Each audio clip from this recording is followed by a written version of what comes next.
اخوان السلام عليكم. درت واحد الريل على حساب التسيف ديال الطيور، مرض التسيف ديال الطيور بانه ماشي مرض. اخوان شي ملي كيوصل لك الطائر ديالك انه وصل للمرحله ديال التسيف، راه خاصك تقلب راسك، راه عندك مشكل في المراقبه ولا في التربيه ديال الطيور. راح الطائر قبل ما كيوصل للمرحله ديال التسيف راه كيمر بعده مراحل ديال المرض. هذاك المرحله ديال التسيف اخر مراحل ديال المرض.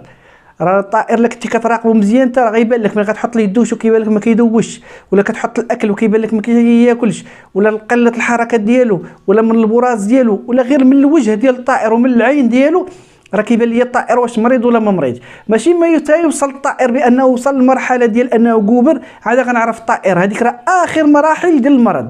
صافي الطائر فقد الحراره اللي في الجسم ديالو وفقد اي حاجه باش يعيش. داك الشيء كيوصل لهذيك المرحله. الاخوان حاولوا نراقبوا الطيور ديالنا ونتعامل مع الطيور ديالي بيوميا باش نعرفهم كيفاش كيكونوا، باش لا تغيرت الحاله ديال الطائر نعيق